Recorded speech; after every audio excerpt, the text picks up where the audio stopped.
पवन सिंह और सौम्या पोखरेल का गाने का लुक सामने आ गया है, जो आप सब स्क्रीन पर देख सकते हैं। उसी नए गाने का ये पिक्चर है जो इनके फैंस को बहुत पसंद आ रही है। दोस्तों, आप सबको तो पता ही होगा कि पवन सिंह अपने एक लाइव स्टेज शो पर सौम्या पोखरेल से एक वादा किए थे कि उसके साथ वो एक गाना जरूर करेंगे, और पवन सिंह ने अपना ये वादा पूरा किया और बहुत ही जल्द पूरा कर दिए। इन दोनों का गाना शूट हो भी चुका है। जी हाँ दोस्तों, पवन सिंह और सौम्या पोखरेल का गाना बिल्कुल रेडी है। इनके गाने की शूटिंग लखनऊ में हुई है और इनके एल्बम के डायरेक्टर हैं रवि पंडित, जो कि बहुत ही बेहतरीन एल्बम डायरेक्टर हैं रवि पंडित। एल्बम डायरेक्टर रवि पंडित जी ने बताया कि पवन सिंह और सौम्या पोखरेल का बहुत ही प्यारा एक रोमांटिक सॉन्ग होने वाला है, जो दर्शकों को बहुत ही हटके अलग सुनने को मिलेगा। बहुत जल्द आने वाली है गाने। सौम्या पोखरेल अपने सोशल अकाउंट पर ये फोटो शेयर की है और लिखी है, बहुत ही जल्द आने वाली हूँ पावर स्टार पवन सिंह के साथ। आप सब अपना प्यार बनाए रखिएगा।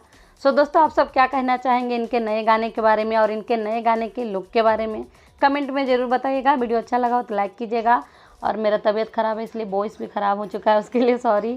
Thank you for watching. Bye bye, take care.